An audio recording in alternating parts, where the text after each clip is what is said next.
Reira whānau, tēnei te mi o mātou ki te huihui mai, nā ki te kōrero tahi.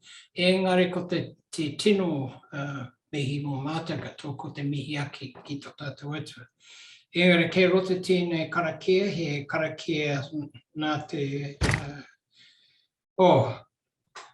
nehera, no reira whānau, whakataka te hau ki te uru, whakataka te hau ki te tonga, kia mā kena ki uta, kia mā taratara ki tai. He hi ake ana te ata kura, he tio, he huka, he hauhu, ti hei mauri ora. No reira whānau tēnei te mihi anō, kua tātou katoa, kua tāmai nei ki te kōrero tahi. Tēnei te wā mō mātou anō, ki te mihi atu ki tēnā o tātou katoa. Kei roto tēnei wā, he mihi anō ki o tātou tūpuna, e noho mai ki te taha o mātou katoa. Hei whakaari mātou ki te mahi paiaki, kei roto tēnei wā, hei hānga, he mahi anga mō. Reira kei roto tēnei mihi, he mihi anō kia koe Riana, rawa ko Margie. Nā te koa o mātou katoa kei roto tēnei komiti, ki te tūmai, ki te whakarongo mai, ki te rongo mai, te ngāka ki roto tēnei kōrero, no reira, nau mai, hara mai. Nau mai, hara mai ki te ngāka o tēnei anō, te komiti hei whakapai tēnei mai. No reira, kei ronga te ngui tapu, i ngā wākato o te atua, ki te whakanui, te ngākau kei roto i nei kupu. No reira, tēnā koutou te whānau, tēnā koutou anō. Ka pai tēnā. So we'll just hand it over to Andrea. This is the first part of our program for today. Done my dash there. 5 minutes is up, so it's somebody else's turn now. Kia ora.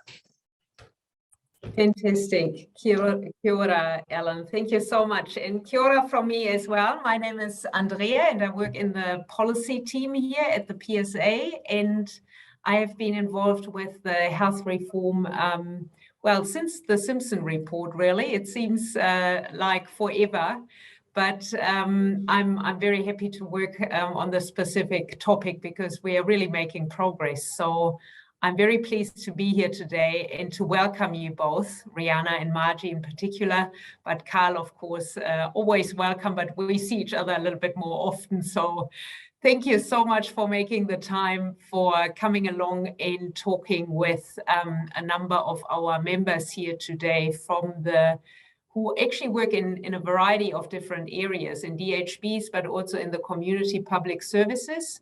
We have a group of members from Te Tira Hauora as well, and also members from our working group, which we formed right at the beginning when the health reforms were announced. And that group is made up of a number of volunteers who have a specific interest and passion to be involved in the health reform. So it's a mix of members, and I think Diana will say a few more words in terms of introductions.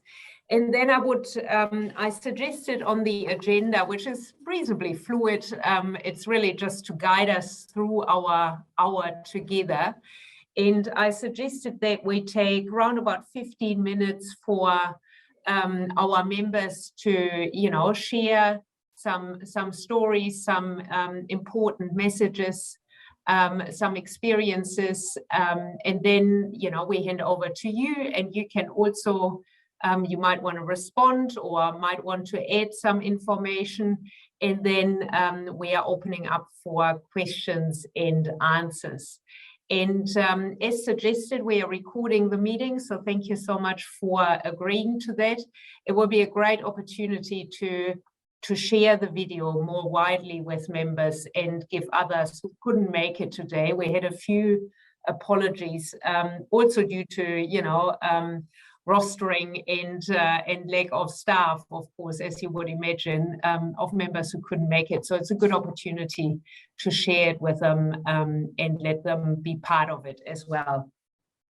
So yeah, I think if that is an okay agenda for everyone, Diana, then I would hand over to you, and then we'll start with our sharing our kind of stories and ideas of the health reforms. Thank you, Andrea. Yes, so thank you for joining us. So it's my delight, to introduce the two committees that you've got here. So we had a little quick discussion the other day, and we realised that time's quite tight. So rather than introducing people, we thought we could people could use the chat, maybe just to put, their name or their DHB or employer and their job title, so that you can just see you've got quite a good cross section here of people this afternoon. So you've got, so I'm one of the co-conveners of the DHB Sector Committee. So we obviously the group of people that work within the DHBs, and we have our main groupings within that. So we have our nursing colleagues that are our public health and mental health nurses.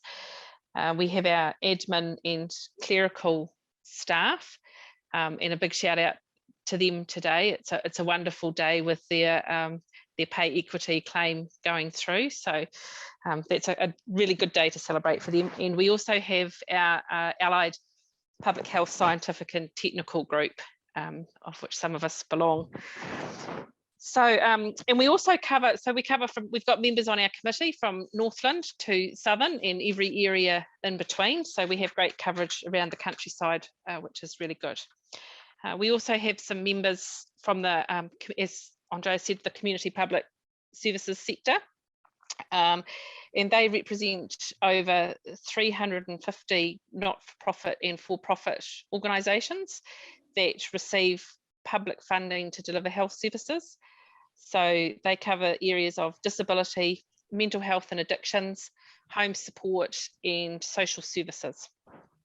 So they're people like home support workers, community social workers, community mental health workers, and they tend to look after our most vulnerable out in the community.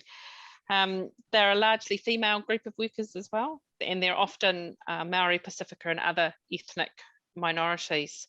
So they're a low paid workforce, and that they're also deemed as an essential service along with our DHB colleagues. And they're I just have nothing. Does someone want to do the our people from Te Tira? I should have done them. Does someone want to step up? Oh, thank you, Diana. I've gone and taken the liberty of putting where I work there, ADHB, Māori mental health. And I can't fit all the rest of the designations, which is about tuakana for Te Tira Hauora. Te Tira Hauora, there is a committee that's an adjunct there to the DHB Sector Committee. And we have membership for from the Northland DHB right down to Invercargill.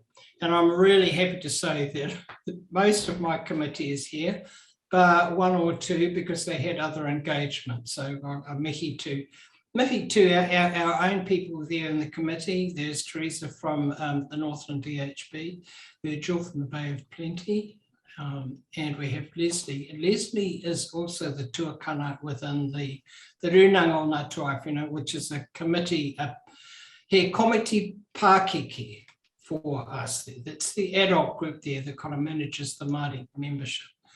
And who else we got? Shireen's there, but she's where I've got my sights on who's got to be in our committee as well. And so that's mostly us here. I must say there that to be involved in the working group there has been a real joy, because the working committee has had eyes on our tangata whai ora, our kaimahi Māori there, and they're very supportive of the things there that we want to put forward. And I think just to finish off with there, I would like to think that this is the first opportunity of many to be talking directly to the Māori Health Authority with Riana and with you, Margie, there as Health New Zealand, because from our point of view, this is another opportunity to see the Crown and Māori working together to kind of really use Te Treaty of Waitangi in a way there that benefits all of us. Kia ora.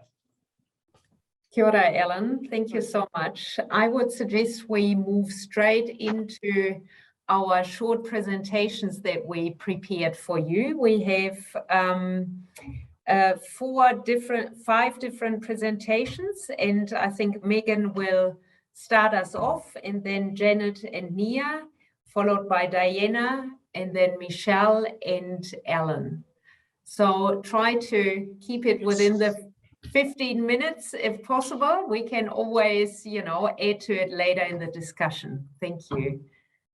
Megan. Hi, everyone. So I'm going to keep this really brief, but I guess the first place to start is that people are really excited about this reform, however nervous at the same time, because they're happy for change to be happening, but they want to be a part of it. And I think that's where our working group has really come in. We're all big, strong advocates, obviously, for work within the unions, but strong advocates for the health system in general, and just want to see this health system do the best for not only our patients and the people that we work with, but for our staff and us as workers and us as people that receive treatment through the DHBs or CPS sector. Really, we want to see, obviously, increased staffing. We want to see better pay. Obviously, the fair pay agreement taking 4 years for our admin clerical, we want to see everyone getting that through, but 4 years, it needs to happen a lot faster. Our allied health members that have just been out on strike and having to work to rule, that just shows us that they can't even work to their collective agreement rights at the moment. They haven't been working to that for years, and now, work to rule has to come into play. Seeing when the borders open, we want to be able to keep and retain our workforce. We don't want to be, shipping them off overseas as well. Really, it's just, we want a sustainable work-life balance for our staff. And just to end it off, we need increased staffing, we need safe staffing, and we need better pay, and we need those to happen now. We cannot wait any longer. Our health system cannot wait. And I'm just going to pass it off to Janet. Thank you, Megan. Kia ora, and welcome to Riana and Margie. As Megan said, this is an opportunity that we're all very excited about. But, at the same time, we are nervous. We can't continue to behave like we've done in the past. Otherwise, we're just going to get what we've got now. And I think it's an opportunity to do something different. And it's an opportunity that we're really excited to be part of. And so we've got a few asks for you. No surprise. We want you to be able to show trust in staff who raise complaints, concerns, listen to staff feedback so that issues don't expand and multiply. We'll give you the solutions. Too often we're not listened to or discouraged from speaking out, and problems just get embedded and they're just part and parcel of how we work then. Staff in healthcare are there because we care and we want to make a difference. And staff will be valued and have high wellbeing when they feel that their expertise is listened to, it's had an impact, and when we're given the space and permission to take leadership and drive change.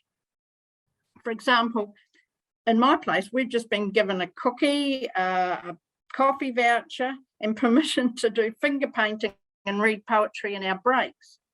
And these are supposed to be initiatives that improve my well-being, but they missed the point completely. And I found, as well as my colleagues, they were really disempowering.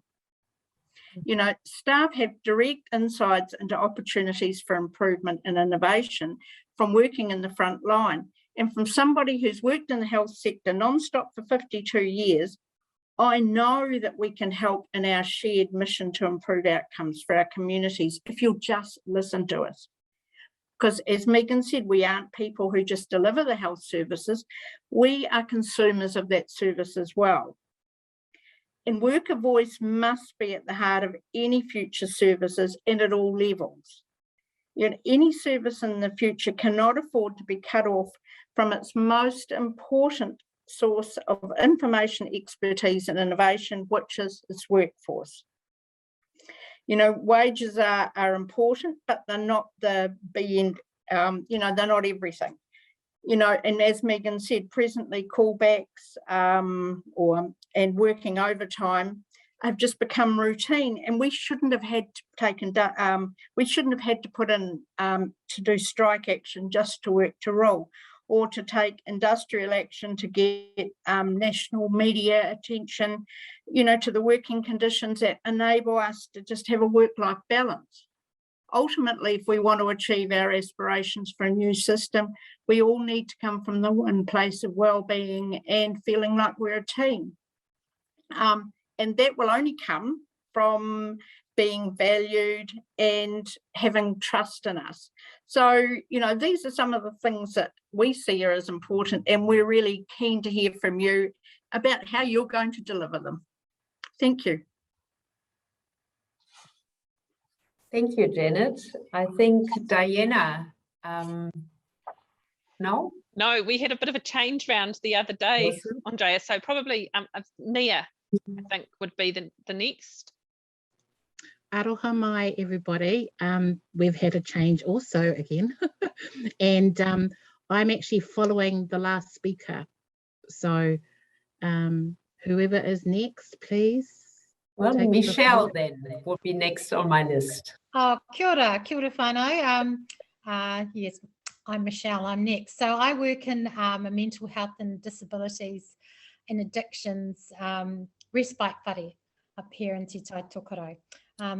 Right now, our work in funded services isn't safe. It isn't paid enough for us to have decent lives and support ourselves or our whānau. You know, I really worry that I won't be able to pay for the gas that I need to travel. I worry about my peers that I work with that have to travel huge distances who actually don't have enough money to pay for gas. I worry that I'm going to have to take on another shift. I'm already doing 60 hours, you know. I'm probably going to have to take on an extra shift to fill my car. We need you to commit to us to make some changes, to prioritise adequate funding to service providers, to be able to have safe staffing ratios, and to actually enforce these ratios through funding agreements. To have appropriate and essential industry standard training. You know, I'm still waiting. People have been here for years and are not appropriately trained, and yet we're carrying out services that the people that we support deserve to have qualified, trained people. They don't have them. That's not okay. That's not fair. It's not good.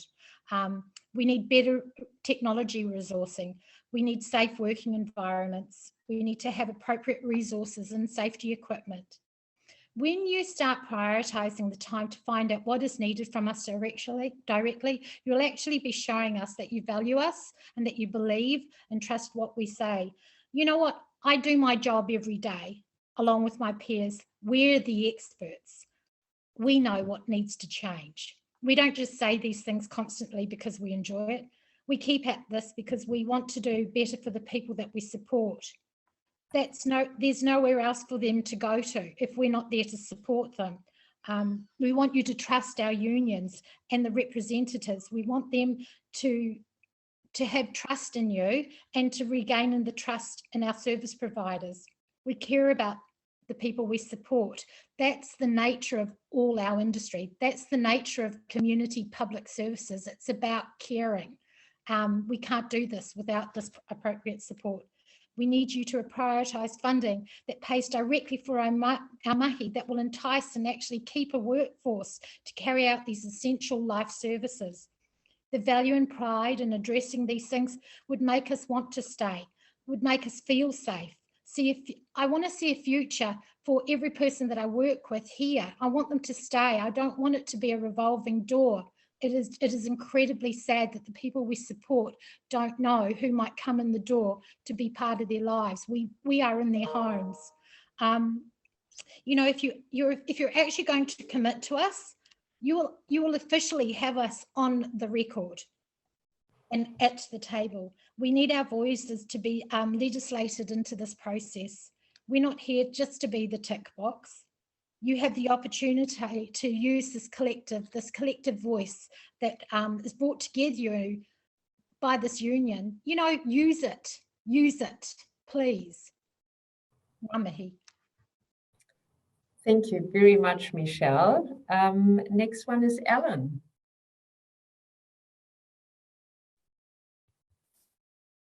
And after Ellen, Mia. Ellen, are you there? Ellen, you're on mute.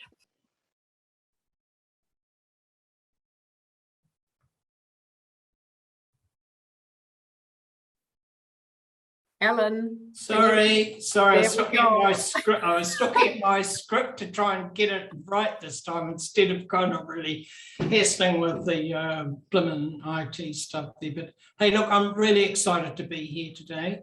And I think, you know, Riana and Margie there, that I suppose in some ways we have to congratulate ourselves there that you're there, because in the end it's through the submissions that were made there and the recommendations for you both to be there comes from the work that all of the delegates put together there to kind of really have concerns around the submission that talked about the health inequities, especially that sit for Māori with Pacific Island people and also with our disabled communities. But the point I would like to make there is that Māori occupy all of those positions. No matter where you go in the health sector, Māori are there. And I think kind of like in some points when people talk about us as a minority group, I think that should stop. I think that should stop directly there. We are not a minority group. We are tangata whenua and we have a relationship with Te Treaty of Waitangi there. So I think in a sense, Margie, I'm talking to you as tangata whenua and I'm talking to you, Margie, as the Crown and Riana as the tangata whenua. So this is kind of our situation. This is why the treaty is so important. It's relevant to all of us that work in the DHBs at the moment, and especially to Māori, because this is the part that's failed us there when it's come to talk about the services that's been provided to us. Why is it that their statistics have been so negative and so low? And it's mainly because the Treaty of Waitangi hasn't been used correctly. And it's to talk to the tangata whenua. It's not to kind of use the bicultural policy, which is pretty general, a generalized way of participation, protection, and partnership. I look at both of you at the moment there, then I mean, you could have a bicultural policy just because you're two women sitting together. So this is where it's failed us. And I think to have Te Treaty in place there, to be working effectively there, we're going to have a much better opportunity there to establish what you've kind of put out in the updates, the recent ones around the organisational structures. It gives you a much better opportunity to kind of talk about hauora Māori, Māori health equity, and how that's going to sit in the workplace, not just for Māori, but for everybody. So I'm looking at the Crown and I'm looking at the tangata whenua for you guys to kind of work in a way there that we can see the Treaty of Waitangi in practice, and it's being valued, and it is actually being seen for what it's worth there with regard to providing excellent services there that comply with pai ora, because here's the measurement there about what our health services should look like. Services that we can be thankful for, that we can appreciate, that we can look forward to in the future. I think that's pretty much it for me, except I really hope that we have opportunities to talk directly again with you, Riana and Margie. We've got some things from the union itself, which is Ngā Kaupapa, which is our document that talks about workplace ethics from a Māori perspective. And that's the part that's kind of missing. Nobody kind of really understands fully what tikanga Māori means in context of a workforce. And I would like us to have an opportunity to kind of really have a look at that. I know that our Pacifica whānau have used it in a way that they have got themselves organised there within the context of their services. But I think sort of overall that here's a treasure, here's a taonga that we have got to share that sits alongside the code of conduct there with the DHB, with the HR and all those other things there. So I can't think of anything else. Perhaps when we have questions there, some of my committee might like to kind of really ask some questions there after your presentation. But I tell you what, I'm so excited. I really am so excited about seeing you both. Well, kia kaha, kia manawanui, you have a huge job. And as my whaia said, if you get behind our leaders there to make them successful, they will make you successful as well. So this is my whakatauki to both of you and to our whole whānau that are on the screen at the moment. Kia ora whānau, tēnā tātou. Kia ora, Ellen. Thank you so much. I think Nia would like to add a few questions to the kōrero. Yes, thank you everybody for being here. And thank you to our guests there, Riana and Margie and Carl and the whole team that's here. So I've been given the honour to read the questions. Please someone correct me if I'm not supposed to read the questions now, but I'll read the questions. So the first question is, what will you commit to doing to show you and your team value us, our experience and our expertise as your workforce? That's the first question. I can move on to the next question or someone can respond. I think, Nia, thank you so much. Would you maybe, Riana and Margie, you might want to briefly share some of your thoughts and ideas or respond to what you heard, and then we are going into the questions. Is that maybe a better structure? Yeah, of course. That sounds good. So Nia, if you could just, hold for another 5 to 10 minutes, and Riana and Margie can just share a few ideas, and then we'll use the rest of the meeting for the questions. Yeah, cool, awesome. Over to you. Thank you, Andrea. Tēnā koutou katoa, ngā mihi nui ki a koutou. This is a really important kaupapa, and we want to thank you as well for making the time to just to speak some truths into our world. We're 5 or 6 weeks out from law changing and new entities forming, and we are working with your union representatives as part of the HSRA, the broader agreement we have with the unions, CTU union, affiliated unions, to actually address some of the questions that you've actually asked today. How do we change the way that we work? And I think the opportunities we want to take as a one unified organisation, we simplify a lot of the decision making that we have that's currently made by 20 different district health boards and 7 shared service entities and a few many other agencies. And that's not even looking at, as many of you have called out, the funded part of our sector, where we know and can see that there are some inequities between our two systems. But overall, we are looking at how do we reset ourselves and take the opportunity of being one system where we can be more consistent about the standard of leadership and management that there is across the country. We know that there is variation, and we know that you will experience, particularly when you get together and compare how things work in one part of the country, there are some things that actually we shouldn't be making local regional decisions about if we all know that it's good for well-being or it's good for staffing, models of care. So all those sorts of things, I think, is a huge opportunity for us to work together and make sure that we get consistency where it matters. But it is also important to us that we are supporting our unions to keep being on the work on the ground, so that you've got a place, a delegate, to keep talking to us if you're finding it difficult within your own management structures, to give us feedback. And I think the opportunity we want to take is to, for you to share with us as well, what are the channels that are not working for you, where we've got really simple things that we could do across the country. We've got about a 2-year journey to really transition the organisations and form our new entities. I know ministers in our community aren't going to wait for elegant structures to be in place, so we've got to get on and do some of our BAU mahi and get on with fixing some of the challenges we have.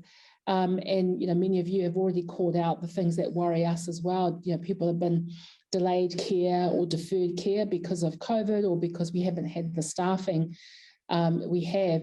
I'd like to probably just offer a bit of a challenge to you as well on how we work together to get more people coming into the system. I think, it becomes a self-fulfilling prophecy that we suddenly, health looks like it's a difficult place to work. And so how do we not just improve our workforces, but together we attract and encourage people to come into our system and take up the training, but also, assure them that we are working on making our workplaces a much safer place for people to work. So at this stage, we're not quite accountable, but we are working already with your union leaders and as part of the wider CTU whānau as well on how we do some really some things that are just no-brainers. But when you're trying to get 20 entities to make a decision on one thing, it's a bit like your extended whānau, or my extended whānau anyway. There's lots of to and froing, and we just want to make that simpler and get on with the stuff that just makes sense. And I'm sure you've got ideas on what makes sense. Do you want to add anything, Riana? Yeah, so firstly, tēnā koutou katoa. E mihi atu ana ki a koe matua mo tō tūwhiratanga o tēnei wāhanga, mo tō karakia manaaki, me ngā kupu aki ki a tātou katoa i tēnei wā. My name's Riana, and I too have been in the health system for a long time, both on the front line and in the management ranks as well. So, I completely own both those journeys, and in fact, one journey led me to the other, to be fair, and right up until recently and coming into this job. So I want to acknowledge firstly that as a workforce for Hauora, we're all tired, and we've had a rough couple of years, it would be fair to say. And something Margie and I always do when we're out and about is just to acknowledge that, just to allow ourselves to sit in it for a minute, because there are lots of things, and it's not just COVID that's impacted in those spaces, but it is just it's the general mahi that we all get into, and health can be a really tricky space. It doesn't matter whether you're a clinical person, a social worker, a kaimanaki, whatever the space that you hold in the Hauora area, it is always going to be tricky because it's about dealing with humans, human beings who usually have high and complex needs, and of course with a limited, if you like, service provision, and that of course changes depending on where you live as well. I'm a rural girl, so I've always lived in rural communities, and in a community where I was born and raised, as were all my people before me since the arrival of the waka. And one of the things I know too is that often that complicates not just service provision for our people, but workforce availability for our people as well. So there are many different competing and complex issues at the moment, and I really want to acknowledge all of those at the front end of this. The other thing to note too is that I love the fact that we can all see there are many ways to solve the issues in front of us, but I do want to acknowledge that the most important thing from my point of view is being collective and collaborative in this space, to have a high trust relationship, and we have the opportunity to do that because we're all starting out together. We get an opportunity to try and reset, if you like, some of these issues, but I think we also need to be realistic that we won't be able to solve all of them, and not all at once either. So I hear the cries from everybody about, this is what we need now, and then we've got to kind of find a way through all of that. So I think ultimately, everybody wants to be able to live their best lives, and that includes the people who use our services. Everybody wants to be able to have purposeful and meaningful mahi that you feel valued in, and feeling valued doesn't cost anything. Quite frankly, that's about a sheer determination to. Sorry, my mate's having a coffee fit over here, so she's just going to exit the room. Leave me on my own. So that's kind of some of the starting points. So while Margie's out of the room, I can certainly you know, I want to hold the space for us. Matua, I hear you when you talk about the Crown relationship, and so tangata tiriti and tangata whenua. And probably something to really point out too is that I'm always mindful when I'm in this space that, of course, our iwi would see themselves as their iwi partners. And of course, we are the Crown entities, but we're going to do our best. But one of the things Margie and I both agree on in that space is that we have to model the partnership between Health NZ and the Māori Health Authority based on that tiriti partnership. We want to look for equity opportunities because we too acknowledge that, you know, even if you go from DHBs into providers, community NGO and providers, there's a vast difference between what people earn, what people do, how far away people's services are. So there's a whole range of really complex issues. We've just done a quick round and discovered we have about 150 kaupapa Māori providers out throughout Aotearoa, all doing some amazing work. And all with very different complex kind of, you know, issues in front of them as well. So it's, you know, I think the most important thing from us is that we know that there are high expectations. We want to make sure that we're really clear about, you know, we're in this to work together to have a meaningful relationship that will engage on a multitude of solutions, and we'll work really hard to make sure that happens. Yeah, so there you go. Before I go and sell my firstborn great-grandchild, because I have like plenty of children, 7 children and 12 grandchildren, so it won't be long and I will have great-grandchildren, I suspect. But anyway, it was lovely to meet you all here today, and looking forward to the question rounds. Fantastic. Thank you so much, Riana and Margie. That was really insightful. And I was just thinking about one important aspect with regards to the workforce. We touched on a lot of different aspects in relation to working conditions and staffing, of course, funding issues. But of course, there's one component of the new health system, which is the charter. And that is, of course, of great interest and important to us. And I think Diana would like to say a few words before we are going into the question round then as well. Diana.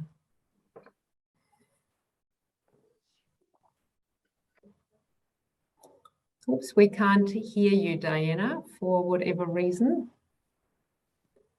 Can you hear me now? Yes, perfect. Thank you. Good, thank you. So the charter, we had a couple of points that we felt were our most important that we wanted to bring to you. And as you know, we've got this working group that is made up of members of both the DHB and the Community Public Service. And we've had quite a bit of discussion around the charter and what we would like to see in it and what we think is very important about that. And probably the most important thing is we want to see that the charter applies to the whole system. So that includes our funded community services, not just our main health entities and our DHBs. We believe it should apply to everyone. And we think that's a good way, as you said, in terms of changing our culture. We see that as a really important step to doing that. And so that really leads on to our second point, which is that, of course, our employers then have to implement that charter. So I guess one of the questions that we have is that it's really quite simple. How are you going to get the employers to do that? Yeah, those were our two really important points we wanted to make. Just thank you, Diana. Those are really good questions. I think that whether we have the mandate to cover the whole sector is going through, I think I haven't checked in on whether it's in it was actually written into the bill, because I know that was part of what came through Select Committee and certainly one of the early intentions.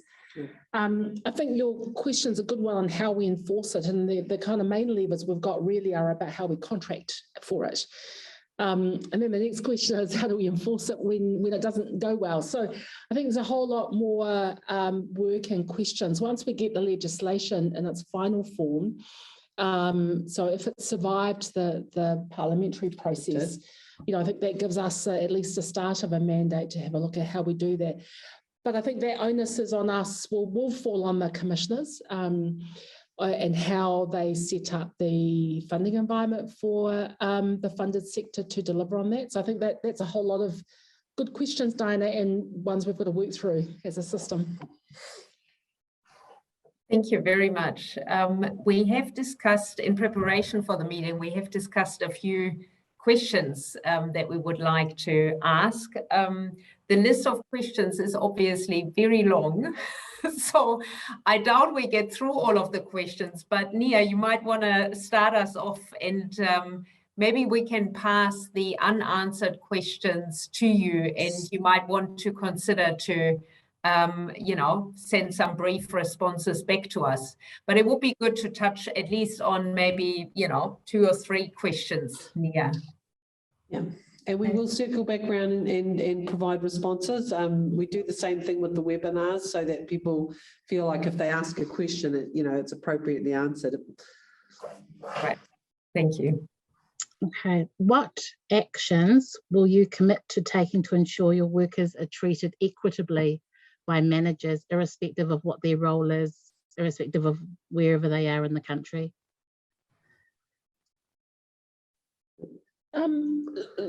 That's quite a tough question because we don't quite know what we're inheriting and how inconsistent it is across the country.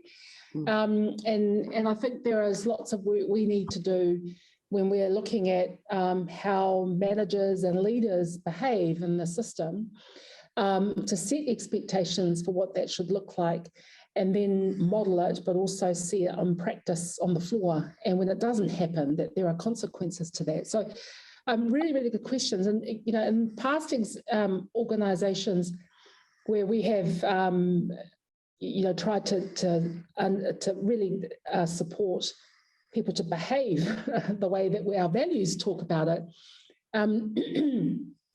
it does take some time and it does need joint working between us. So, a bit of work, for example, if we do get the charter out there, there's a lot of conversation we have to have about what does it look like when we are living those elements or living those values, and what are the consequences if you don't, but also how do we recognise it when it is working well, because often we don't do that.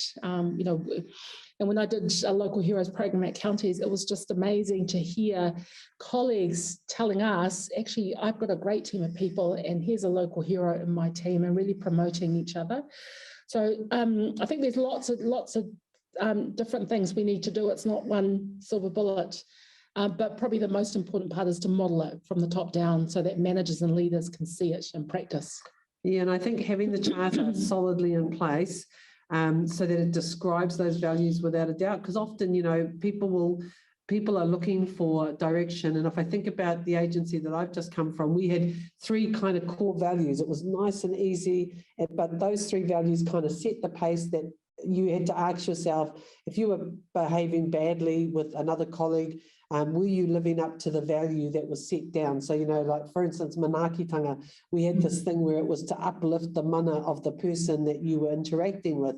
So if you were having a conflict, were you uplifting their mana or not? And it's really, there's something to be said about first describing it, then modelling it, but sometimes it's teaching it as well. You have to be so explicit about the fact that, if we're going to talk about those phrases, and we often use manaakitanga as a really common one for a value set, then we have to really describe actually what it is, and then give examples of what it is it looks like when you're ignoring that value set. So I think we've got some work to do, but we're all good people. We all want the right things, so we've got to just kind of do it and commit to it, I think. I might just add that we also want to acknowledge that there are probably workplaces that are doing it well, and you and your members will know that better than us from your perspective. So that's also helpful to point out to us that where you think there's actually some really good practice going on, and it doesn't even need to be a whole hospital. It might be a team or a unit, because I think that adds to our learning about what's already working well and how we support it. Well, kia ora.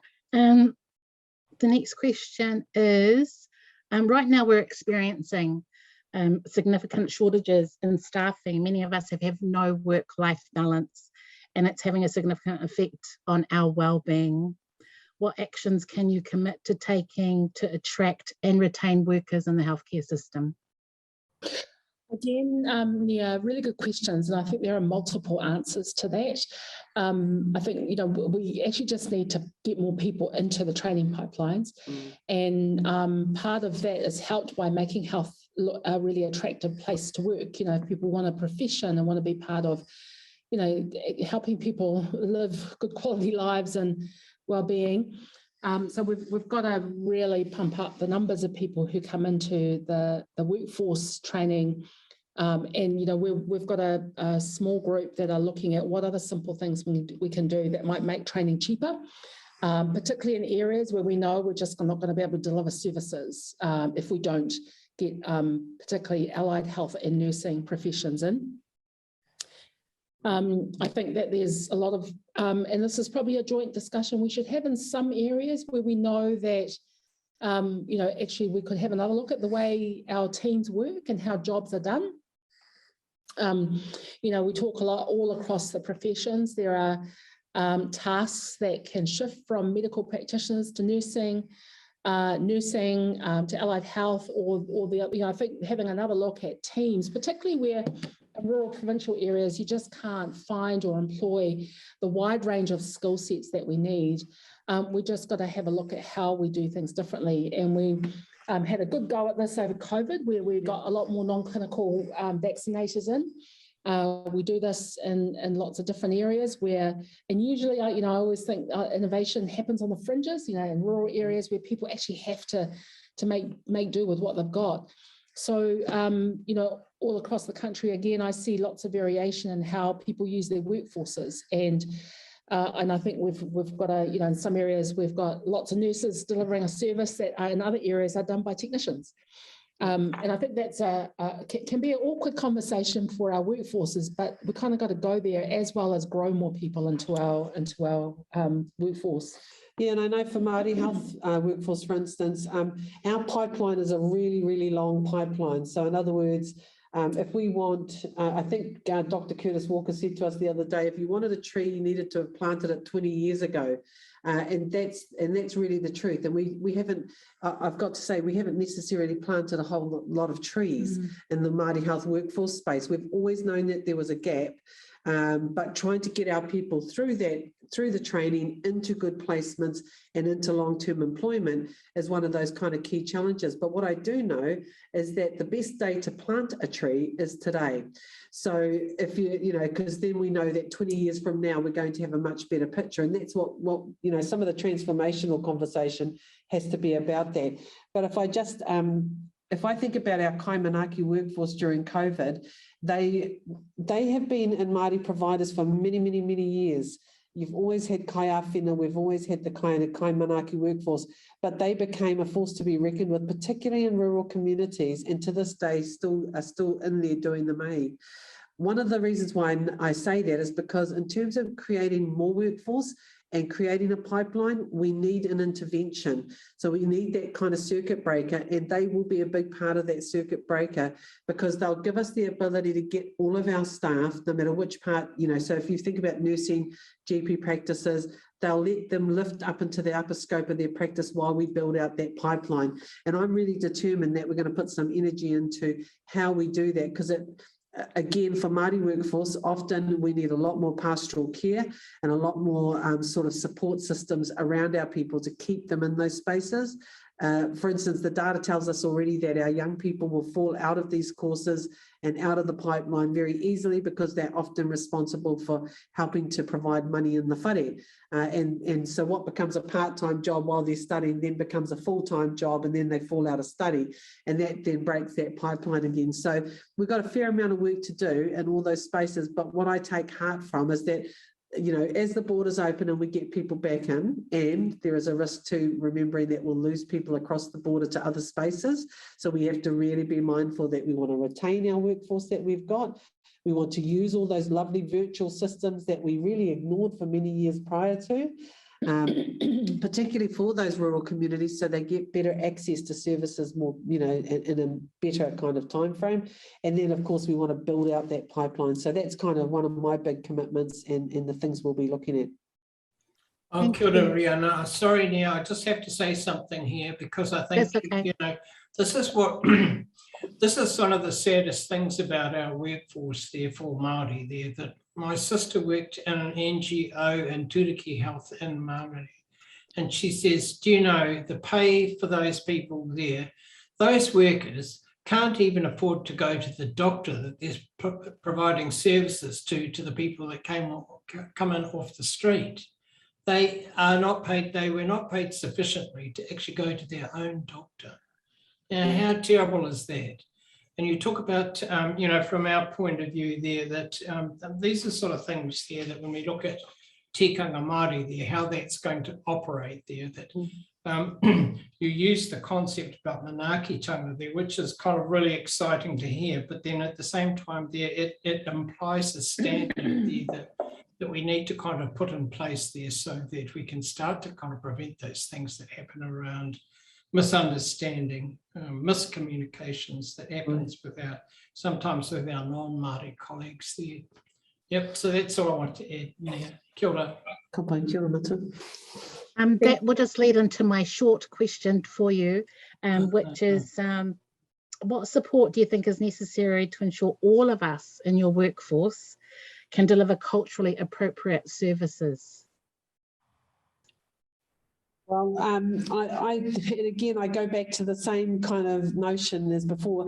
I was talking to one of my colleagues the other day, and he spent some time, John Fang, and he spent some time with Iri Hapiti Ramsden before she passed. And one of the things that she said to him is that the only regret she had about cultural safety was the fact that she put cultural on the front end of it. And she wished she'd just called it safety because it was the cultural component that drove out some strange behaviours thereafter in terms of people not wanting to kind of meet that space and not going to go in there. And I think that, so that's always going to be a tricky thing for us. We have to model that good behaviour, and it just is good human behaviour to provide culturally appropriate care to anybody. And remember, we all have a culture of some sort of size description, whether it's a religious culture, gender, whether it's the culture we belong to, and that's got to manifest in the way that no matter who I'm receiving services from, that person is mindful of it. So, when I go into an interaction, because I'm a registered nurse by trade, and when I go into any kind of interaction with people, I'm always mindful that, I make no assumptions about what they need, want, or desire, whether, I don't use their name as a cue or whatever. I ask the question, how do I say your name, for starters? I've been called Riana, over the years, and I just sort of think it's much easier to say, hey, how do I say your name? And tell me, how do you want me, to be progressing this conversation with you and providing care for you? And there's a whole range of things that come out of it. So I think modelling, making sure that available, because I heard I think it was Michelle that said, kōrero about training, that's all part of it. Like, we've got to make training much more accessible, and with virtual kind of capacity nowadays, that's exactly how we want to be able to roll these things out. So often I think it's describe the behavior, define the behavior, describe it, role model it, and make sure that there is an accountability back to it, because at the end of the day, it goes back to that value setting as well. Yeah, look, I support what Riana's saying, and I think it's, it's one thing for all of us to call out that there is institutional racism. There are biases that people bring to work and then potentially project onto their patients or their experience of people getting a service. It's what you do about it, because most people, when you call out that behaviour, who are professionally driven to do a good job, actually want to change. Yeah. And for some people, it's about evidence, and we know that actually it is a safety issue for many of our community. They're not getting safe services because they're not in a relationship with their provider that they feel they can express themselves and call out their symptoms.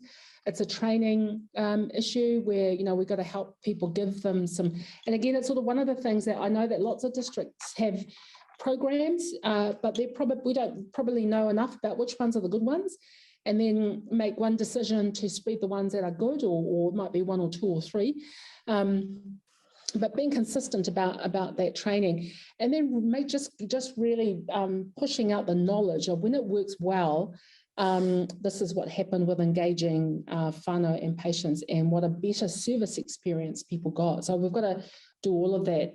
Yeah, that's a really good question. So, and there's lots to do, as you can imagine. And of course, you know, we want to make sure that the voice of our whānau are coming through. And of course, those people who we employ, those people who we work with as colleagues, they are all whānau voice. And so we've got to make a space whereby we're getting constant feedback. So we have a thing that in my previous organisation, we had kind of 3 core values that we utilised from Mahi Atua, which is another kind of kaupapa training background.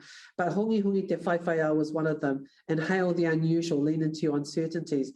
So it's an important kind of value set that you say to people, because often we can't have an honest conversation about where we are because we fear what people will think, what they will say, will we be, you know, so we've got to kind of get into a space where we can have good engagement with each other and say when things are wrong, say when things are good, bad, or indifferent.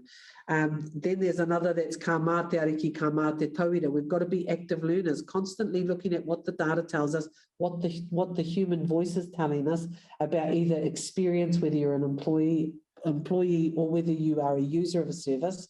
And then the final one is tēnei te pō nau mai te ao. And through all of this, you can move from darkness into light. And that's kind of, you know, some three solid key things that I'm certainly going to use, and I think we're all going to use to make sure that we guide a path forward so that we get through this. And it won't be perfect all the time. I don't think we should. I'm not anyway, and I don't know about my mate here, but probably I don't want to sell you some kind of pipeline dream that's not sincere. But what I do give guarantee is that I'm always going to be engaged in the conversation, and I'm always going to be wanting to have this conversation with you all so that we get things right. And sometimes it'll be about, you know, the money factor. Sometimes it's going to be about the corridor. Sometimes it's going to be calling each other out, training opportunities, a whole range of issues, because ultimately I want to come to work every day and do a good job. I know everybody else wants that too, and we've got to create an environment that allows for that, and we've got to be mindful of the things that we've done good, bad, or indifferent over the years, and learn from them. So that's the big commitment here, folks. I can't say it any other way other than that's what I'm 100% up for. Kia ora. Thank you. What she said.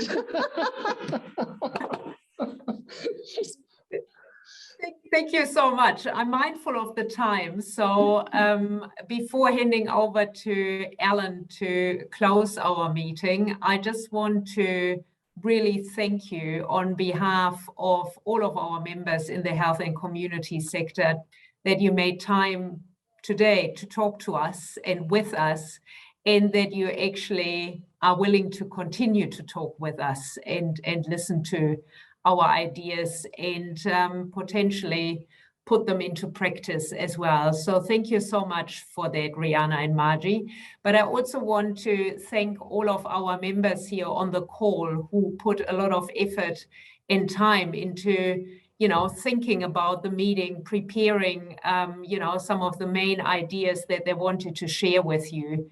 So thank you to you all for making the time, and also for coming onto the meeting. And please talk with all your colleagues about the meeting, and yeah, share some of the discussion points that we raised.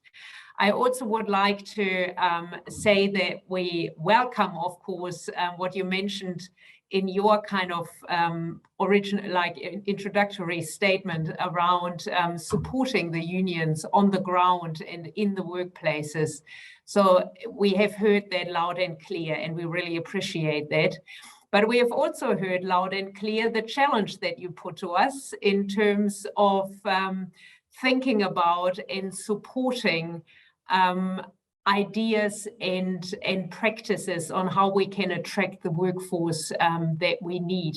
So we are absolutely willing to continue the conversation around that, because I know from previous conversations with different members across the DHB and our community public services sector that there are many ideas on how to do that. So very happy to take up the challenge and come back to that at a later point.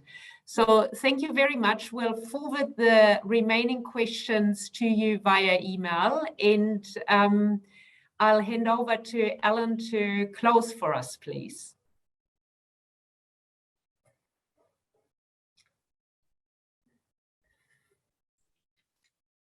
Aua hoki, ko tama mātou ki te meeting o tō tātou hui nei. Nō reira tēnei te mihi ki a kōroa ngā puti pai nā ki reira e ho atu ke mātou te ngākau hei tautoku i mātou ki roto tēnei mahi.